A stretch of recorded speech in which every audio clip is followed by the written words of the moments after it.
We're turning our attention now to a brand new show starting. Now, if you are wild about cars, you can check out the new reality show called Dream Machines that will be premiering on 3. The show actually follows the Parker brothers, who have created concept cars for 50 Cent and people like John Cena, and now they're bringing their original futuristic ideas onto our television screens. I love it. We get to see them whipping up their very crazy creations, some that you've seen in movies before, some that you might have caught a glimpse of, that stars have gone out. You know that A-list celebrities, they've always got these wacky and zany ideas, but these guys really do pull these things together, and they drive. They're actually working machines.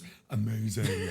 Well, that's a word we're looking for. You know, I was fortunate enough to actually see a bit of the show, and I was completely blown away. Especially, one of my favorites so far has to be when they created a car called the Shredder. It was for the Hollywood blockbuster Battleship. We've got a bit of a sneak peek for you right here. This is a shredder that we built for the movie Battleship for Universal Pictures last year.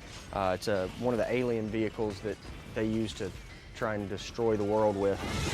This one actually got to drive it down the red carpet for the movie premiere. You actually ride inside of the wheel, and we have cameras mounted on the outside, and there's video screens inside that show you where you're going. So it's a little bit tricky to drive, but once the blades get spinning, everybody moves out of your way. They don't really make tires for something like this, so we had to make these ourselves. This is hundreds of pieces of butyl rubber that we cut out individually and then affix them to the vehicle, but they're actually rubber. And we built this one in just under 3 weeks from scratch. Okay, seriously? Jaw. Seriously? Imagine seeing that thing coming your way down the street. I mean, how would you feel about that? That's how you clear the morning traffic, my friend. Exactly. So that's a bit of a sneak peek as to what you can expect. As Dream Machines is premiering on 3 tomorrow at 5:30 p.m. Do not miss it. Oh, boys and their toys. Love it. Now, next, a group of students at the Cape Peninsula University of Technology are using their skills in mechanics not to build their own rides, but to build dream machines for others, with some inspiration from a remarkable little lady. Take a look. Being able to drive is not only an important skill in today's workplace, it also affords people great independence. For people with disabilities in South Africa, this was a privilege they could afford, and Nikki Abdino was determined to change this. When I was really young, I was born with a physical disability. I was born without arms and shortened legs, and it was quite an initial shock for my parents. So when I was younger, they made contact with a woman in the UK with a similar disability to mine. And when she heard that I wanted to drive a car myself, very kindly donated her old car to me, which I drive today. It seems complicated, but it's actually quite simple. So I place my shoulder in a U-shaped cup, and if I move my shoulder forward, it spins the wheel to the left. And if I move my shoulder backwards, it spins the wheel to the right. My accelerator and brake pedal are higher for me to reach. And on the brake pedal are 2 electric switches. The one switch does the handbrake, and the other switch changes the gear shift.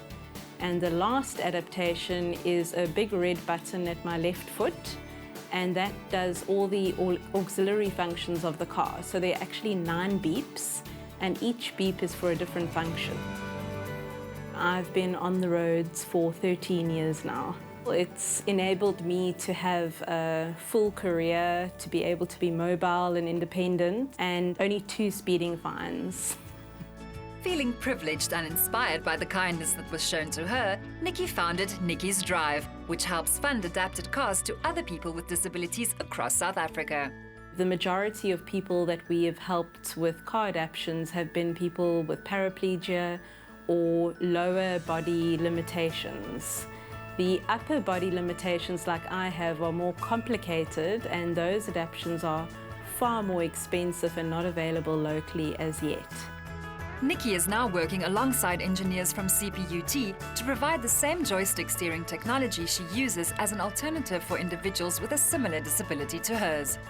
I know if this car had not been donated to me from the UK, I wouldn't be driving today. It's not affordable for the average South African.